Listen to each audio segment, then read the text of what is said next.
Coucou tout le monde, voilà, j'aimerais prendre la suite pour une vidéo que j'ai faite, je crois, le mois passé au sujet de comment choisir son style. Et dans cette vidéo, j'avais donc partagé un peu les idées sur les couleurs et j'ai même fait une vidéo après sur les couleurs en général, donc la signification des couleurs. Et j'ai, comment dire, j'ai vraiment plus ou moins expliqué en long et en large la définition des couleurs et pourquoi est-ce que, enfin les effets des couleurs, les effets même thérapeutiques des couleurs.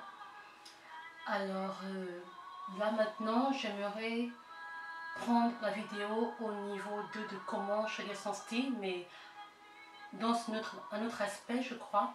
Et ce sera juste fait comment valoriser sa silhouette, parce que même dans son style, je crois qu'on ne peut pas s'habiller, et ça m'arrive parfois de faire cette erreur.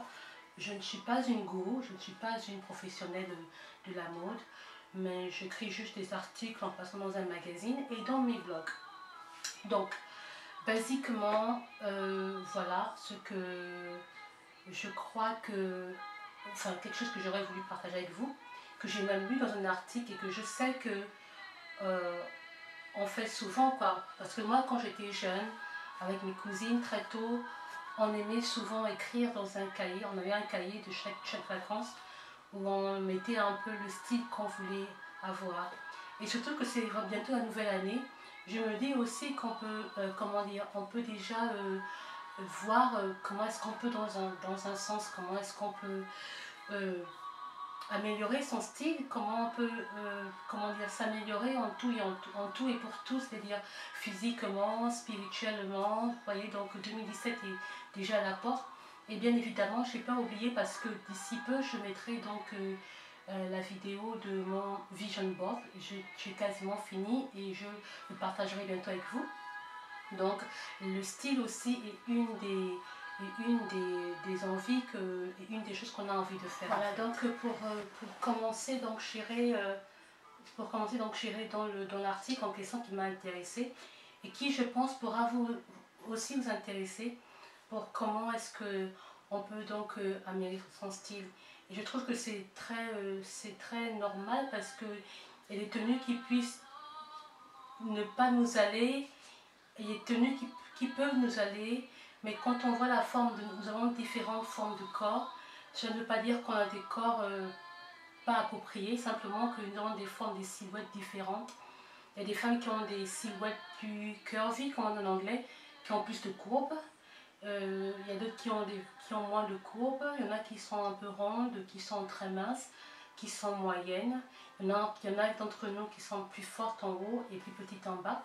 Donc justement, c'est un article qui est intéressant dans la mesure où cet article nous apprend à comment est-ce qu'on peut mettre en valeur nos formes. Donc, comme quoi, tous les goûts sont dans la nature, en fait. Qu'est-ce que l'article dit?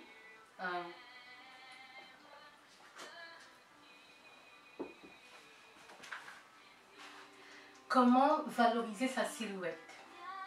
Ou bien comment valoriser ta silhouette? Donc ça, c'est aussi important dans comment choisir son style, parce que dans le style, la silhouette aussi compte, parce qu'on peut porter des tenues qui ne vont pas avec notre silhouette et ça donnera vraiment un air un peu bizarre, quoi.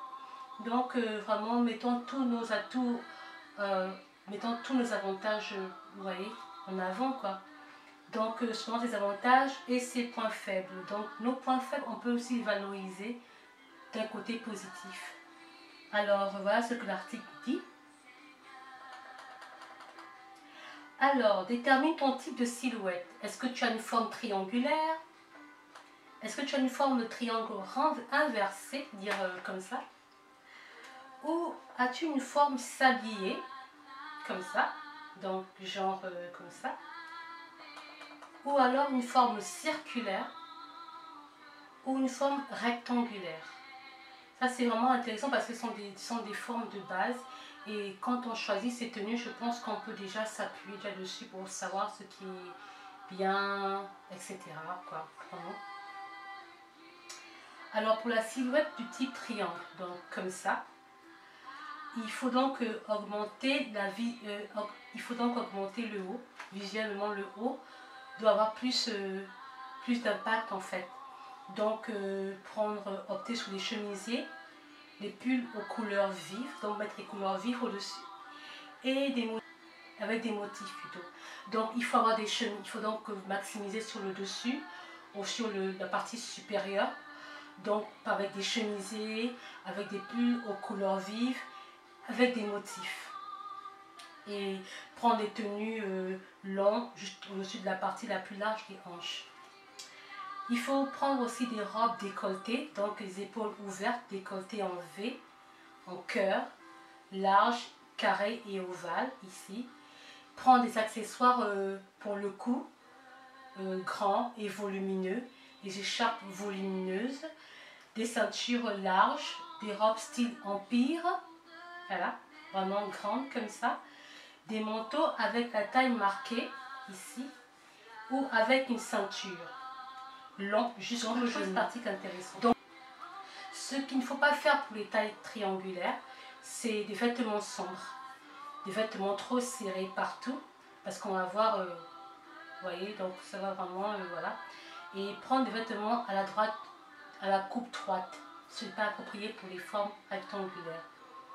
Pour la partie inférieure, eh ben, il recommande des vêtements obscurs, des vêtements sombres en bas, des pantalons droits légèrement évasés à partir des genoux, des jupes et fuseaux, tulipes à taille haute au-dessous des genoux. Donc voilà ce qu'il faut faire pour le bas. Et pour la partie inférieure, ce qu'il faut ne pas faire, c'est prendre des vêtements avec des poches, des pantalons style militaire, des pantalons jupe taille basse, des vêtements à motifs grands ou horizontaux. Pour les chaussures, eh ben, il recommande des plateformes, des talons et des chaussures pointues. Donc là c'est pas mal quoi. Je l'ai posté dans ma page sur Facebook pour l'autre personne, je trouvais ça vraiment intéressant. Pour les silhouettes rondes, alors ce qu'il recommande simplement de faire, c'est de prendre des vêtements aux couleurs claires, des chemisiers, des pulls décolletés en V, et de la ligne de la poitrine qui recouvre les hanches. Les vestes américaines ou type chemise, des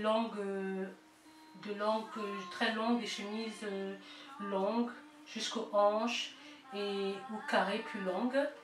Il recommande aussi des robes en forme de A, donc en forme de A et taille haute au tissu léger. Ce qu'il ne faut pas faire quand vous avez des vêtements au motif large avec beaucoup de couleurs, c'est pas bon. Des pulls amples, ce n'est pas bon.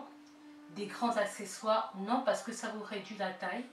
Des ceintures larges, pas du tout. C'est pas bien du tout. Pour la partie du bas, qu'est-ce qu'il recommande de faire? C'est de prendre des tissus épais et foncés. Des tailles hautes, des pantalons évasés, légèrement étroits en bas, des pantalons capris, c'est-à-dire des pantalons sautés là, des bermudas, des pantalons à coupe droite avec un pli au milieu. Pour les jupes, ce qu'il recommande de faire, c'est des tailles légèrement basses, type fuseau, avec des plis en forme de trapèze, croisés, longs jusqu'au genou, ou légèrement au-dessus des genoux. Voilà. Ce qu'il ne faut pas faire quand vous avez une forme circulaire, c'est de porter des vêtements clairs et des tailles basses. Si vous prenez des pantalons taille basse, ça ne vous ira pas. Pour les chaussures, eh ben, il recommande des plateformes et des talons, simplement. Voilà pour les tailles circulaires. Pour les vêtements en forme de triangle inversé, comme ça, ce qu'il recommande, c'est la partie supérieure des vêtements de couleur sombre, parce qu'il faut donc réduire un peu la partie très forte en haut.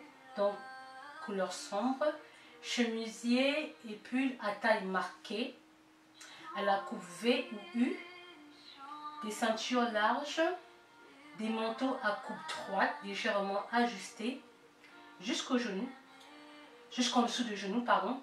Robe style grec à la coupe droite. Et c'est ça quoi. Ce qu'il faut ne pas faire quand on a une forme rectangulaire inversée, c'est prendre des accessoires volumineux, des chemisiers aux bretelles minces, ça ne vous ira pas. Des chemisiers aux manches courtes et larges, ça ne vous ira pas non plus.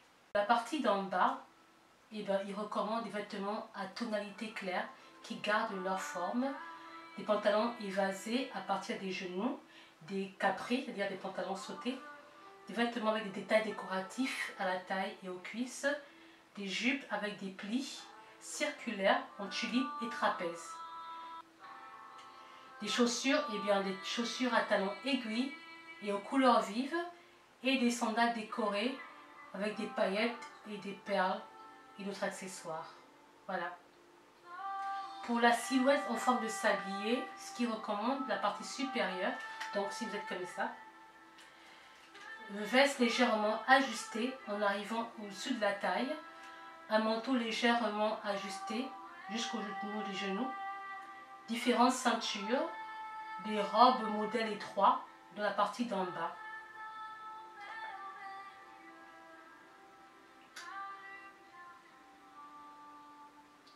Ce qu'il faut ne pas faire quand on a une forme sablier, c'est de prendre des vêtements à tissu épais, ça ne nous ira pas. Vêtements aux motifs colorés, à rayures et à carreaux, non. Vêtements amples, vêtements longs et évasés, vêtements avec des poches aux manches évasées. Il ne faut pas les prendre. Pour la partie du bas, ce qu'ils recommandent pour équilibrer la silhouette, eh ben, ils recommandent des tissus foncés et aux rayures verticales. Ils recommandent des pantalons amples à la coupe droite, larges au niveau des hanches. Ils recommandent des jupes à taille haute, type fuseau demi-circulaire, asymétrique, croisée, dépassant un peu les genoux. Et pour le bas, ce qu'il faut éviter de faire, c'est de prendre des vêtements très ajustés au corps, vêtements à la taille basse, vêtements à rayures horizontales au motif trop grand. Pour les chaussures, eh ben, ils recommandent des chaussures à bourrons escarpins. Voilà. Pour la dernière, qui sont les formes rectangulaires, ce qu'ils recommandent de faire, c'est de prendre des vêtements à motifs grands et colorés, comme les polka-dots, c'est-à-dire des grosses ronds là, ceux qui ont des gros ronds, des couleurs vives comme ça, des tuniques et chemisiers, voilà, des vêtements drapés avec des rubans ou des dentelles, des poches, des vestes, des manteaux légèrement ajustés avec la ligne des épaules, des ceintures larges. La robe doit être style empire, croisée à la coupe latérale, aux manches évasées avec des détails décoratifs. Ce qu'il faut ne pas faire quand on a des formes rectangulaires, des ceintures fines, des vêtements droits ajustés et des vêtements à motifs horizontaux.